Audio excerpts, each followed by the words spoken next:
नमस्कार. मी भूषण तुपे, भारतीय जनता पार्टीचा पुणे शहर उपाध्यक्ष म्हणून माझ्याकडे जबाबदारी आहे. व या मतदारसंघामध्ये आमचे महायुतीचे उमेदवार चेतन तुपे पाटील यांच्यासाठी आम्ही सर्व महायुतीचे प्रमुख कार्यकर्ते आणि सर्व आमचे पदाधिकारी हे काम करत आहेत. प्रामुख्याने चेतन तुपे यांच्या बाबतीत सांगायचं झालं तर एक आदर्श संसद रत्न पुरस्कार मिळालेले आमदार म्हणून ते सर्वांना परिचित आहेत. गेल्या 5 वर्षामध्ये अनेक विविध प्रकारचे प्रश्न त्यांनी विधानसभेमध्ये मांडलेले आहेत आणि त्याचा पाठपुरावा चांगल्या प्रकारे केलेला आहे. त्यामुळे एक अभ्यासू आमदार म्हणून त्यांची ख्याती आहे.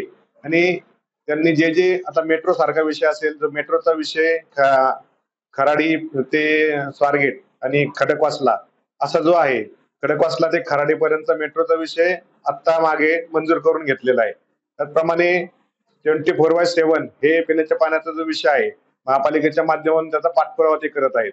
आणि एक चांगला उत्कृष्ट संसदपटू असल्यामुळे त्यांना या भागातली इथला स्थानिक उमेदवार असल्यामुळे या ठिकाणी आमदार म्हणून 5 वर्ष काम केलेलं असल्यामुळे त्यांना या भागाची पूर्ण जाण आहे आणि पूर्ण माहिती आहे. त्यामुळे स्थानिक उमेदवाराच्या पाठीमागे ही जनता 100% उभे राहील असं आम्हाला खात्री आहे आणि प्रचंड बहुमताने चेतन तुपे पाटील विजयी होतील.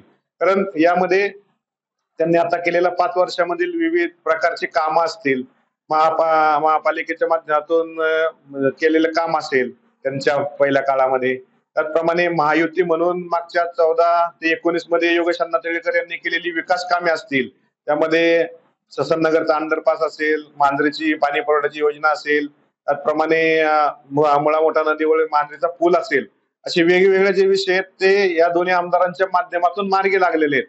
आणि त्यामुळे महाराष्ट्रामध्ये पण सरकार आणि केंद्रामध्ये पण भारतीय जनता पार्टी आणि महायुतीचं इंडियाचं सरकार असल्यामुळे त्याला विकासाला चांगली चालना या माध्यमातून या भागासाठी, या पुण्यासाठी आणि हडपसर विधानसाठी मिळेल. कारण आज योगेश अण्णा टिळेकर MLC आहेत, त्यांना पण विधान परिषदेचे आमदार आहेत आणि इथून पण महायुतीचाच आमदार चेतन तुपे पाटील विजयी झाले.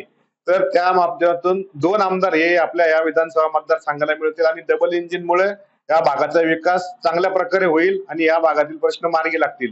त्यामुळे मला असं वाटतं की चेतन तुपे पाटील ही आपली विजयाची हॅट्रिक, विजयाची परत सेकंड टाइम आपला विजय हे साध्य करतील आणि जो या मतदारसंघातला राहिलेल्या विकासाची कामं असतील ती मार्गी लावण्यासाठी यशस्वी होतील असं मला वाटतं. त्यामुळे चेतन तुपे पाटलांना आपण सर्वांनी चांगल्या मताधिक्याने पुन्हा एकदा विधानसभेमध्ये पाठवावं आणि घड्याळाच्या चित्रासमोरील बटन दाबून त्यांना विजयी करावं असे मी आपल्या सर्वांना आवाहन करतो.